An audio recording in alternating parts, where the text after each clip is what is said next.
बिस्मिल्लाहिर्रहमानिर्रहीम अस्सलाम वालेकुम। Welcome to my channel. उम्मीद है कि आप सब खैरियत से होंगे। हमने स्टार्ट की हुई है असेंबली लैंग्वेज लेक्चर्स की एक प्लेलिस्ट और आज हमारा है लेक्चर नंबर 27। होप्स आपने प्रीवियस लेक्चर देखे होंगे और आज का हमारा टॉपिक है जंप एंड लूप इंस्ट्रक्शंस।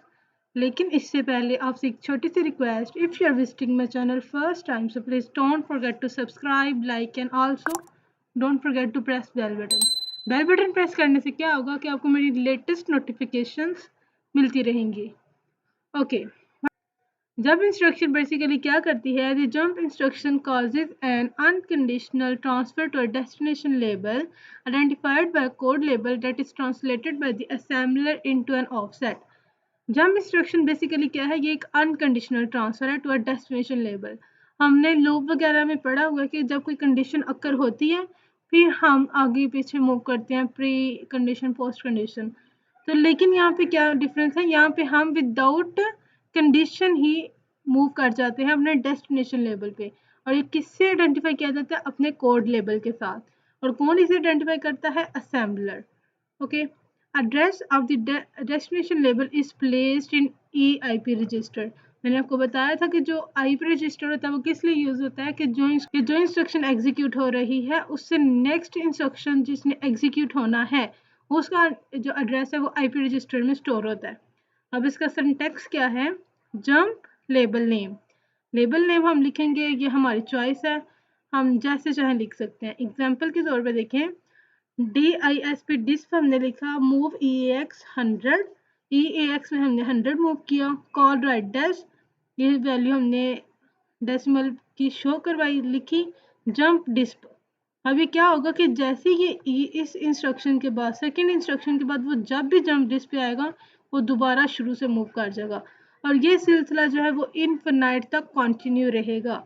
ये नेक्स्ट हम बात करते हैं लूप इंस्ट्रक्शंस के बारे में। Loop instruction is used to execute a statement or a set of statements for a specific number of times.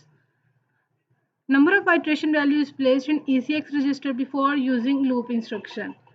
अच्छा, अब कुछ ऐसी स्टेटमेंट्स होती हैं जिसे हम स्पेसिफाई कर देते हैं कि ये स्टेटमेंट ने 10 बार चलना है, स्टेटमेंट ने 15 बार चलना है।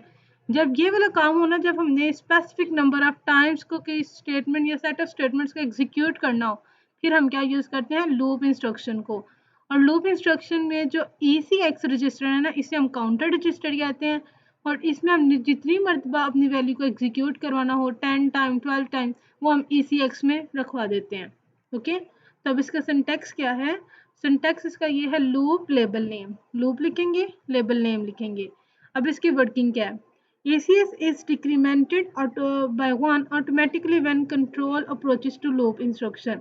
जब देखिए एक बार जब पूरा प्रोग्राम रन हो रहा है, अगर तब CX की वैल्यू सपोज करें 10 है और जैसे ही एग्जीक्यूशन के दौरान लूप इंस्ट्रक्शन पे पहुंचेगी ना, ऑटोमेटिकली क्या होगा?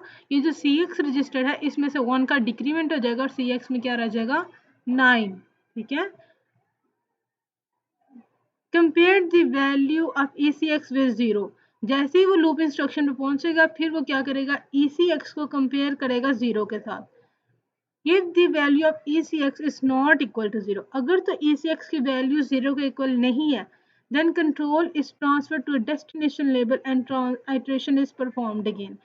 देखिए यहाँ पे अगर ECX 0 के इक्वल नहीं है तो यहाँ पे जब लेबल नेम दिया होगा ना, वो दोबारा जो कंट्रोल होगा कहाँ पे चला जाएगा? लेबल नेम पे, और पूरी आइट्रेशन दोबारा परफॉर्म होगी।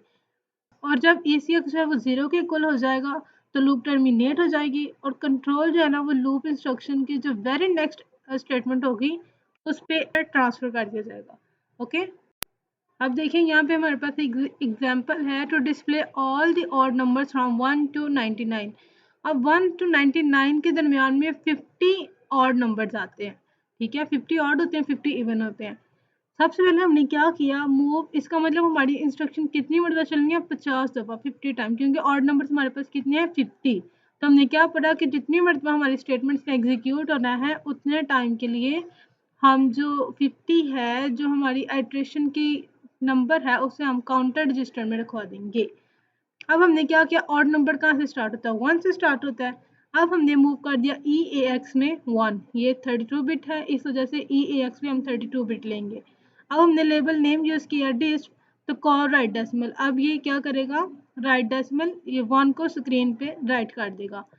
अब हमने क्या किया, 1 में हम कितने ऐड करेंगे, हमारे पास ऑड नंबर आएगा। 1 में हम 2 ऐड करेंगे तो हमारे पास ऑड नंबर आएगा।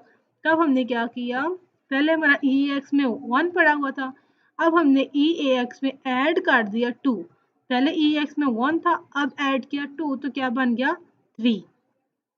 ओके, अब क्या होगा, जैसे ही अब ई एक्स में आ गया 3, तो अब जैसे ही जो स्टेटमेंट है यहाँ पे पहुंचेंगे लूप इंस्ट्रक्शन पे, तो ए सी एक्स की वैल्यू क्या हो जाएगी 49। अब इसे क्या करेंगे, 0 से कंपेयर करेंगे, अगर तो ये 0 से इक्वल आता है तो ये एग्जिस्ट कर जाएगा, लेकिन अगर ये 0 के इक्वल नहीं है, ये तो 49 के इक्वल है, इज नॉट इक्वल टू 0, तो इसका मतलब वो दोबारा अपने लेबल पे मूव कर जाएगा।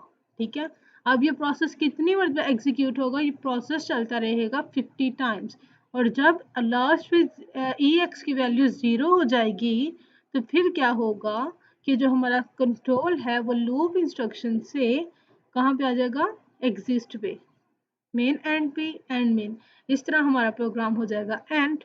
और एट द एंड हमें क्या रिजल्ट मिलेगा, 1 3 5 7 के मतलब 1 to 99 के दरमियान जितने भी ऑड्स नंबर आते हैं वो सारे के सारे हमें स्क्रीन पर शो हो जाएंगे। होप्स आपको समझ आ गई होगी। If you have any query you can ask me in comment box and you can also DM me on Instagram. अब मुलाकात होगी नेक्स्ट लेक्चर में, अपने दुआ में याद रखिएगा। अल्लाह हाफिज।